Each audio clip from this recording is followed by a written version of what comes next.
नमस्कार।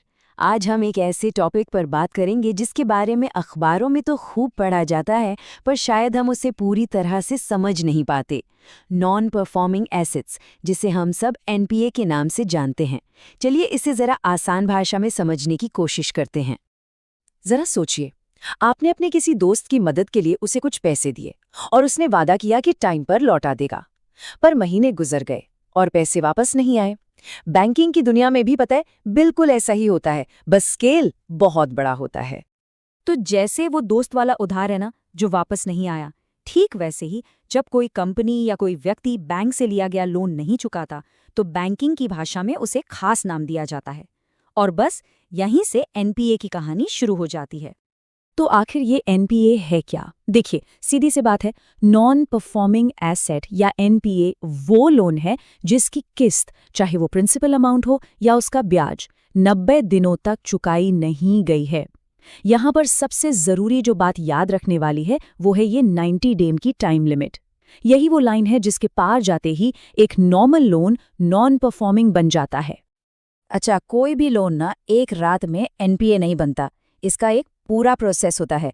जिस दिन किश्त की डेट निकल जाती है, उसी दिन से उल्टी गिनती शुरू हो जाती है। 30 दिन बाद बैंक उस अकाउंट पर एक निशान लगा देता है, जिसे कहते हैं स्पेशल मेंशन अकाउंट या SMA-1। मतलब अब इस खाते पर खास नजर रखी जाएगी। 60 दिन बाद वो बन जाता है SMA-2, और जैसे ही 90 दिन का आंकड़ा पार होता है, बूम, उस लोन पर एनपीए का ठप्पा लग जाता है। ठीक है, तो अब हमें ये तो समझ आ गया कि एनपीए क्या है और बनता कैसे है। पर असली सवाल तो ये है कि सो व्हाट? इससे आम इंसान या देश की इकोनॉमी को क्या फर्क पड़ता है? और फर्क बहुत बड़ा पड़ता है। चलिए देखते हैं कि ये सिर्फ एक बैंक की नहीं बल्कि पूरे सिस्टम की समस्या क्यों है। इस बात को ना ऐसे समझिए, अगर सिर्फ एक लोन खराब होता है तो ठीक है, वो उस एक बैंक की सिरदर्दी है।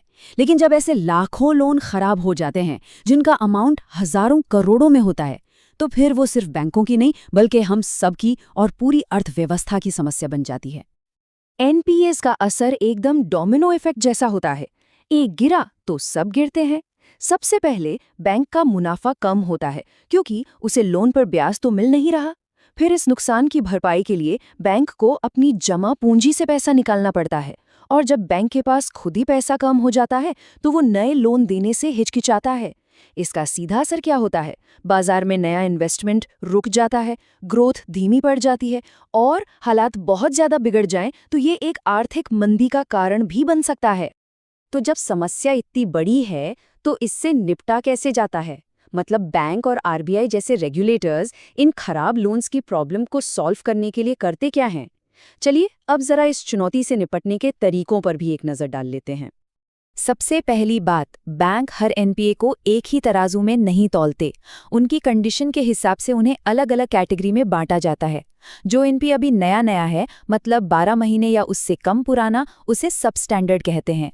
अगर वो 1 साल तक इसी हालत में रहता है तो वो डाउटफुल यानी संदिग्ध बन जाता है। और जब बैंक या ऑडिटर हाथ खड़े कर देते हैं कि भाई ये पैसा तो अब वापस नहीं आने वाला, तो उसे लॉस एसेट डिक्लेयर कर दिया जाता है। मतलब ये पैसा डूब गया। तो इस कैटेगरी में बांटने का फायदा क्या है? इसी के आधार पर बैंक अपने लिए एक सेफ्टी नेट तैयार करते हैं। उन्हें हर कैटेगरी के लिए अपने प्रॉफिट में से कुछ पैसा निकालकर अलग रखना पड़ता है। ये एक तरह का इमरजेंसी फंड है। बैंकिंग की भाषा में इसी प्रोसेस को प्रोविजनिंग कहते हैं, ताकि अगर लोन का पैसा डूबे भी तो बैंक दिवालिया ना हो जाए। अब पैसा वसूलने के लिए बैंकों के पास कुछ काफी मजबूत कानूनी हथियार भी हैं, जैसे कि सरफेसी एक्ट, जो उन्हें बिना कोर्ट जाए गिरवी रखी प्रॉपर्टी को नीलाम करने का अधिकार देता है। फिर है डेट रिकवरी ट्रिब्यूनल्स, जो सिर्फ वसूली के मामलों को तेजी से निपटाने के लिए बनी स्पेशल अदालतें हैं। और एक बहुत बड़ा कदम है इंसॉल्वेंसी एंड बैंक्रप्सी कोड, यानी आईबीसी, जो दिवालिया हो चुकी कंपनियों से पैसा वसूलने का एक टाइम बाउंड और असरदार तरीका है।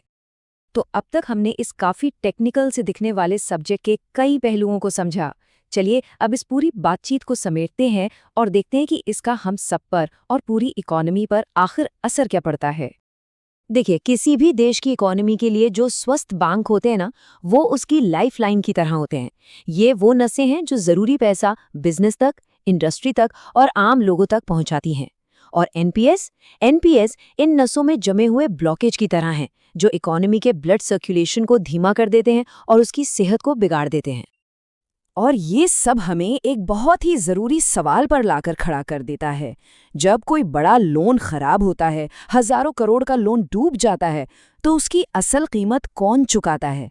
क्या सिर्फ वो बैंक या सरकार, या फिर टैक्स देने वाले आम नागरिक जिनकी अपनी बचत पर असर पड़ता है और जिन्हें लोन मिलना मुश्किल हो जाता है? इस पर ज़रूर सोचिएगा।